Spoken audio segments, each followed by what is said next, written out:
You know, everybody knows of the sales cycle, right?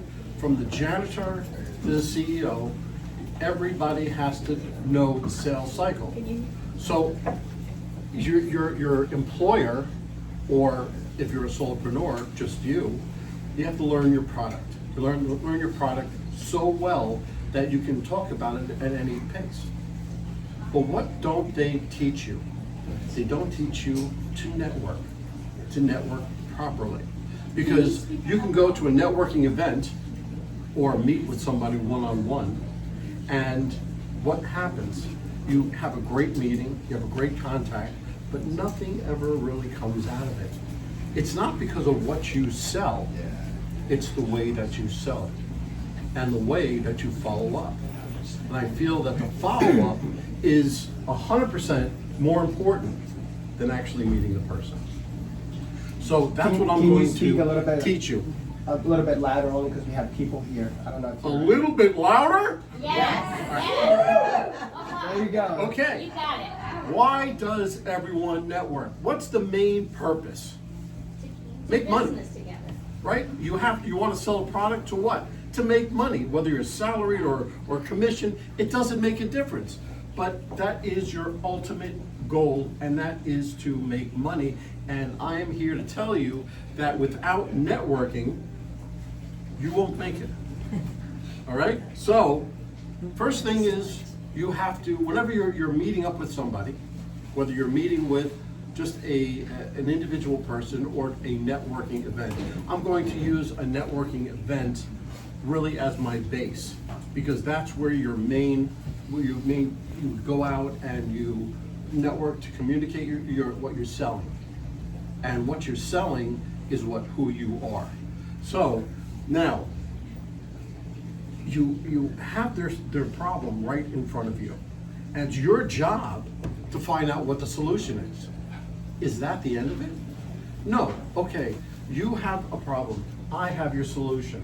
I figured out your solution, and okay, wham bam, thank you ma'am, we're done. Wrong. Here is the solution. Here is where your customer is going.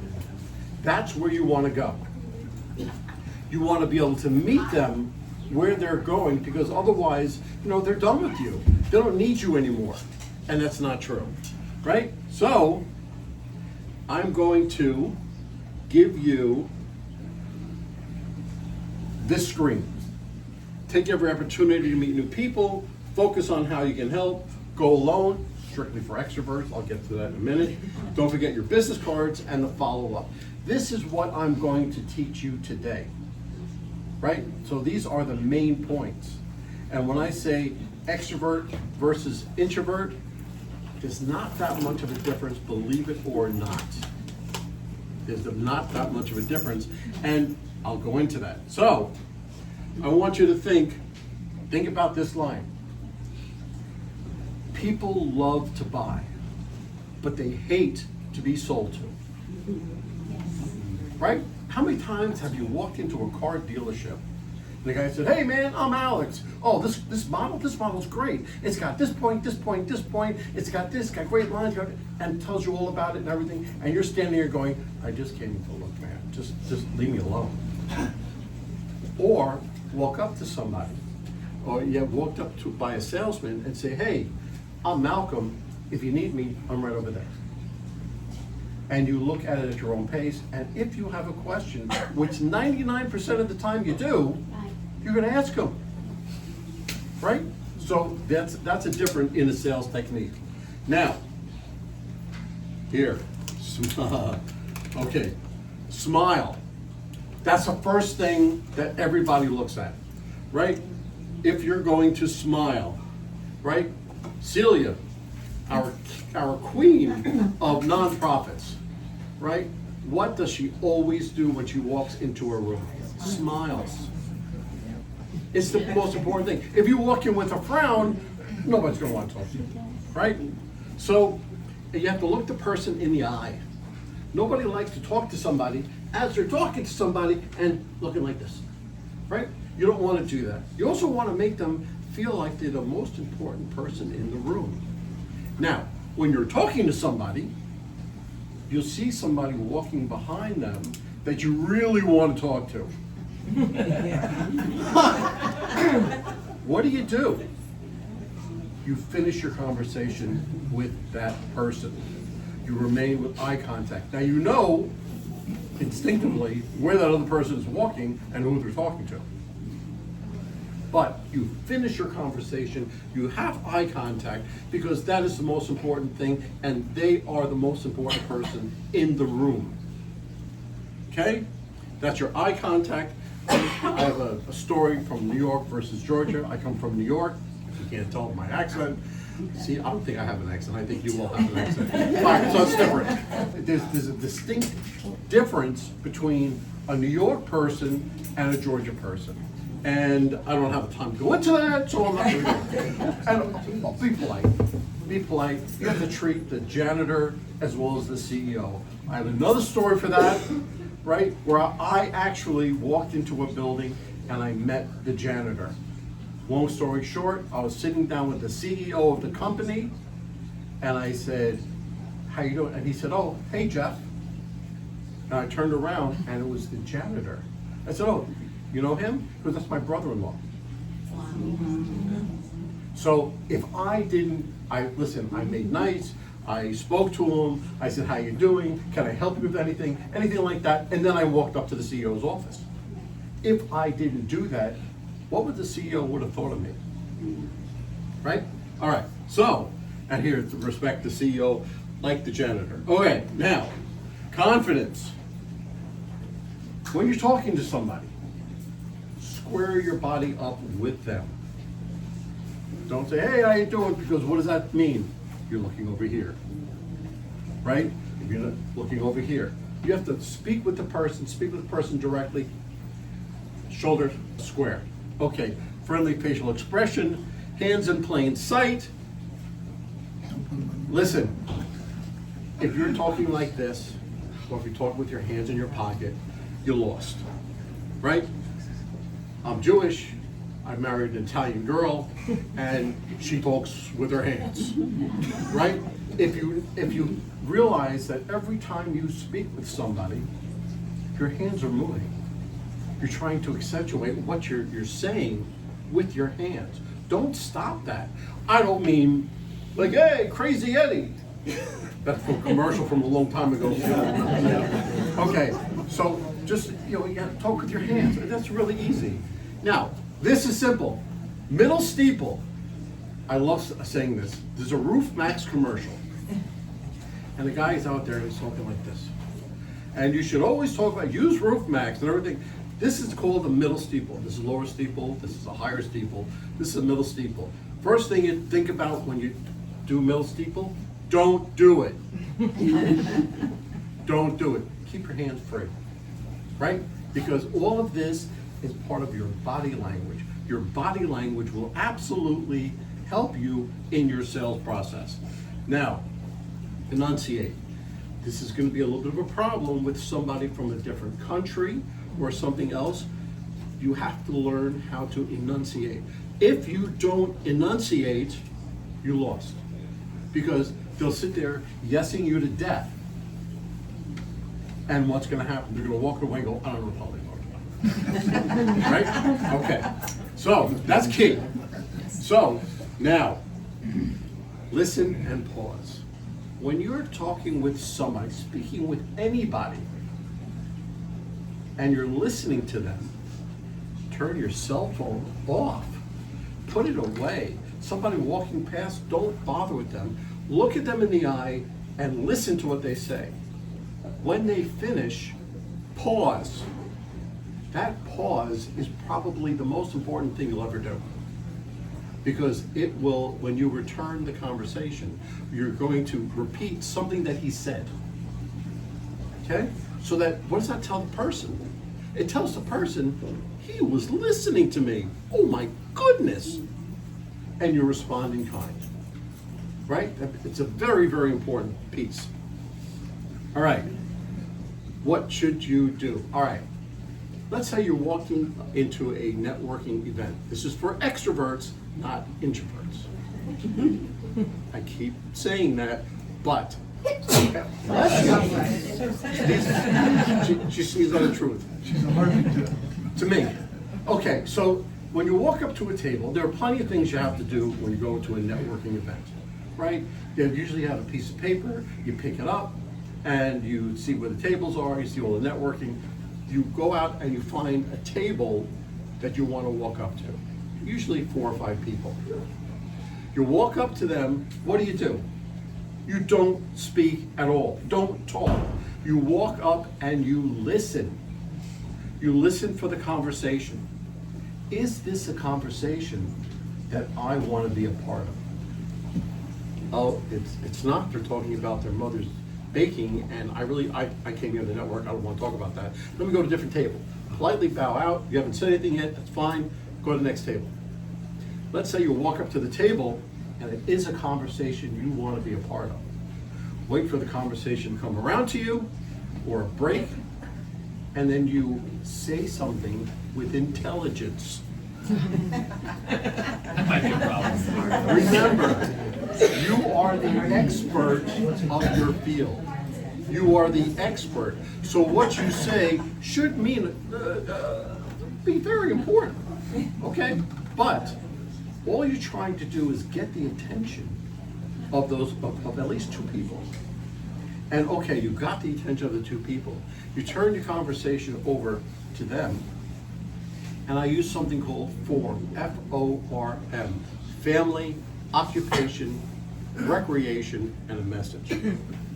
So, after you speak to one person, have them ask them about their family, their mother, father, sister, brother, son, daughter. I usually try to get them on a youth sports level. Why? I was a baseball coach for 16 years. I was an umpire for 3 years. All right? So I can talk with anybody about any youth sport because I coach football, I coach basketball, believe it or not, 5'7", basketball, right? But I got them to speak. And what do people love to do?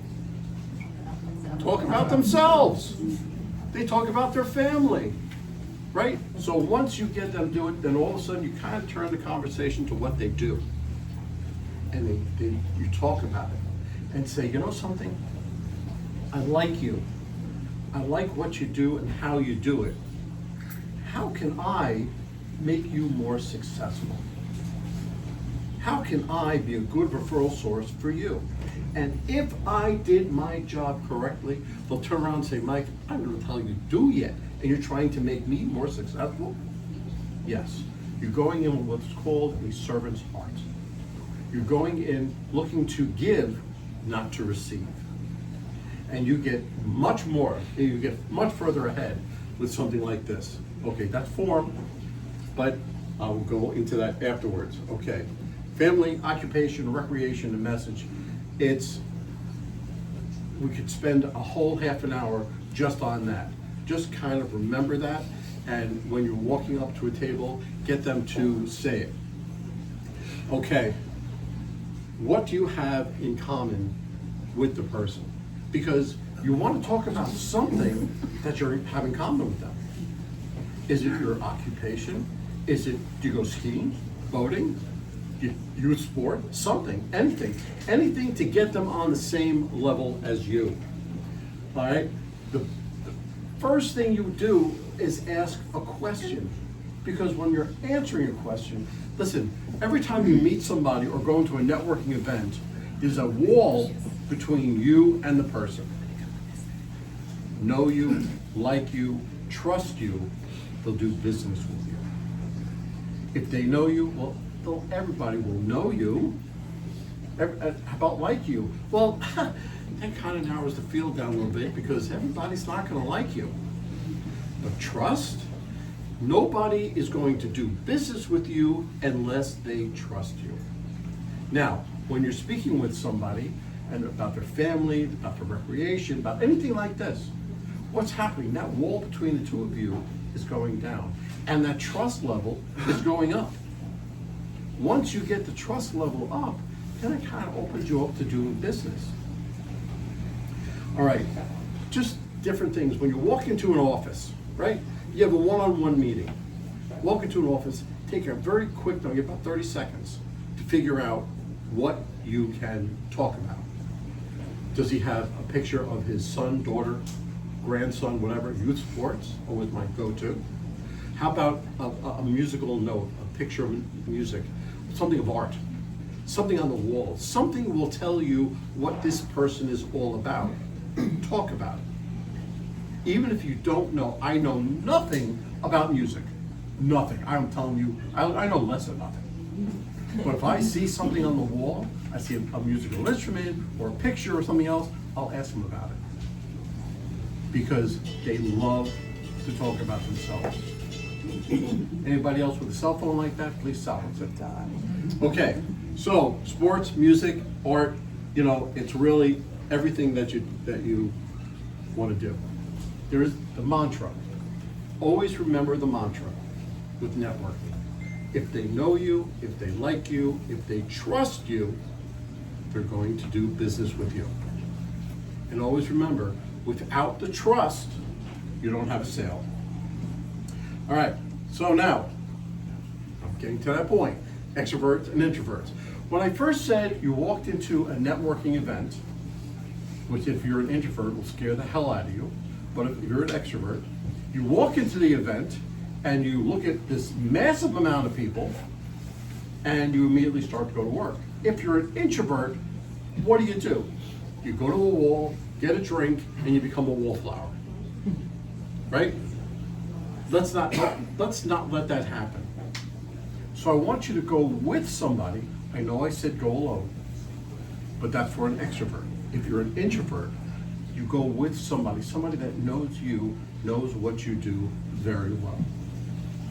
And as you're walking up to that table and that conversation comes around, and it is a conversation that you want to be a part of, either you kick them or nudge them or something, and say, oh, you know something? Michael knows a lot about that subject. Michael, why don't you tell us a little bit about that? It's kind of like an introduction. And all of a sudden, the introvert is less, right? So if you do that enough times, when I say enough times, not the first time, because the first time you go out and network, if you're new to networking and you go out and you try this, you're gonna suck. No two ways about it, okay? The second time, you're gonna suck that much less. The third time, even less. By the fourth time, maybe the fifth time, if you're an introvert and you have your wingman, I call it a wingman, I was in the Air Force. So a wingman, then you probably won't need that wingman much more, right? You're kind of like flying on your own. And like I said, I could have, you know, done that for another 30 minutes. All right, now the follow-up is what I feel is the most important. When you follow up, when you get back to that, your office or your house, whatever, you follow up that evening with a thank you. Say, hey, you know, thank you very much for your time. I hope you enjoyed yourself. Hope to do business with you, Michael. Right? Send it off. The very next morning, here's the clincher. You send a thank you note. A handwritten thank you note. Handwritten in the age of technology? Oh no! Handwritten thank you note. This goes so far, you have no idea. I usually say, listen, I was in the mortgage industry, and I used to go to a networking event. I used to come home with a shoebox filled with business cards. Oh my God, look how good I did when I did horrible. Right? I went to the school of hard knocks. I did everything wrong before I did them correctly. So you take that thank you card, you're right, almost the same thing, right? Hey Frida, this is Michael. I met you on such and such date at such an event. We spoke about X, Y, Z. I'm hoping to do business with you soon, Michael. So I've sent that one email. I sent the thank you card. I wait 3 days. I send an email. Hey Frida, this is Michael. I met you on such and such date, such an event. We spoke about X, Y, Z. I say that before I do anytime I touch a point of touch for them, That's what I put in. Why? Because it keeps me top of mind. And just so you know about a sales cycle, it takes 8 to 15 touches. 8 times before they will respond to you.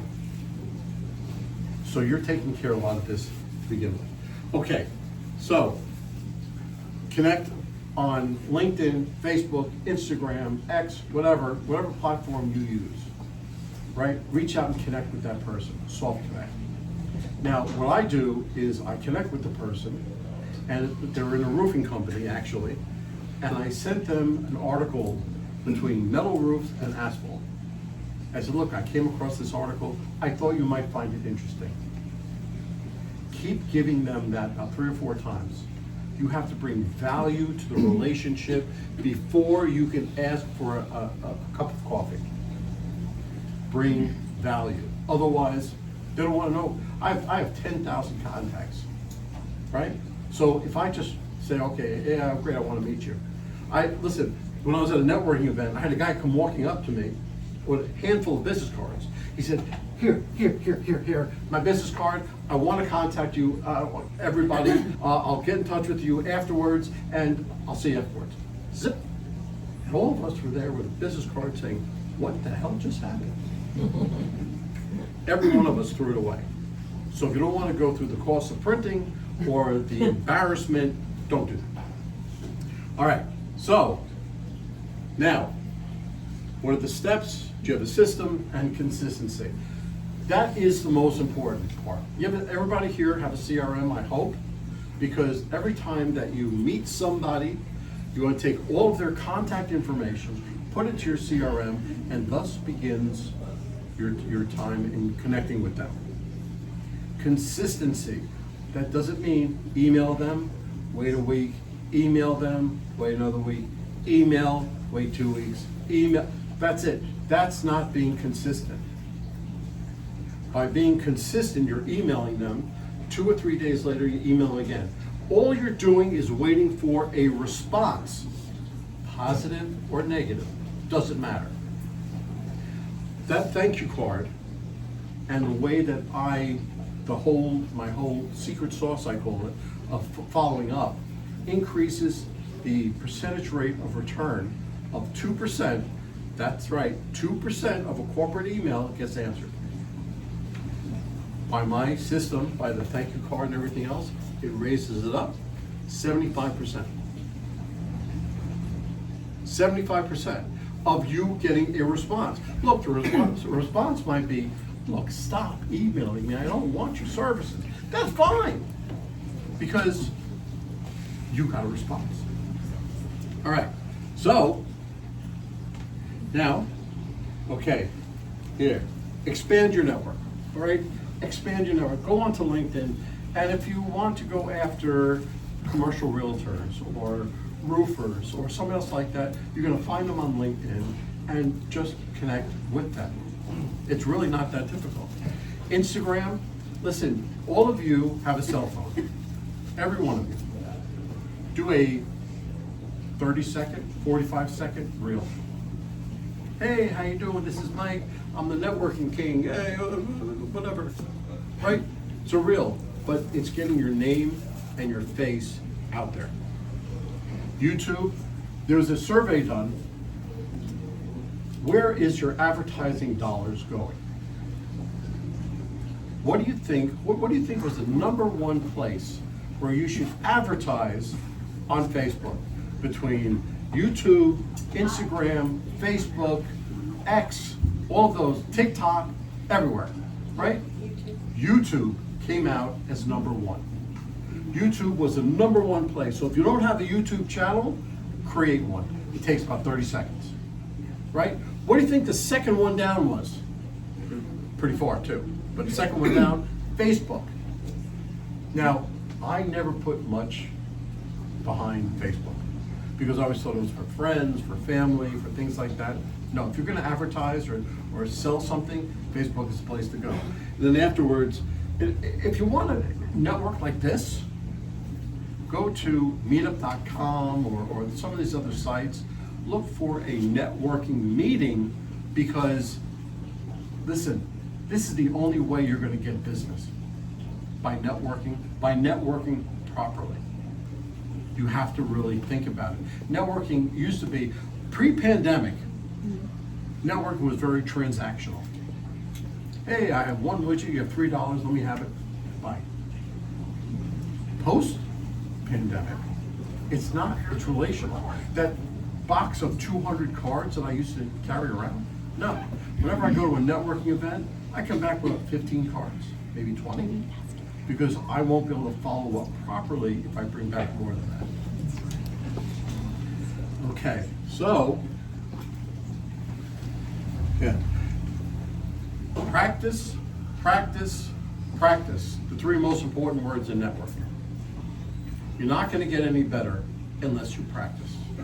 Now, when you have your 30-second elevator speech, which I absolutely don't agree with, right? Whenever I coach anybody, I say, okay, let's work on your 30-second elevator speech.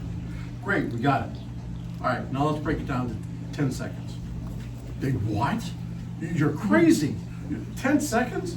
Yeah, okay, we got it down to 10 seconds. Okay, good. Now throw the whole thing out. Because all I did was get you to focus on what you have to say or sell.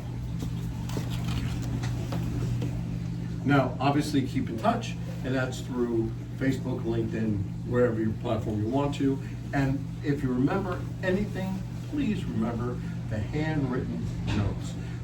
In my briefcase, I have 50 thank you notes just for such an occasion. And I got to such a point where I had them printed. I had them printed, simple little thank you card. It's not even a fold over. It's just a quick thank you right on the back. Right? I do it with such a point that I make sure I do it. All right, so AI is a buzzword. Use AI as a tool. Don't have it replace what you have to say. You write articles. I am an author. I wrote 2 books, one on networking, one on podcasting. I have a podcast that I have over 125 published. I have digital courses. These are all ways that you can get in front of your client. Create, use your mind, create, whether it's AI, whether it's articles, a podcast, whether it's digital courses, whatever. Okay, so now these are the things I told you to worry about, to think about, right?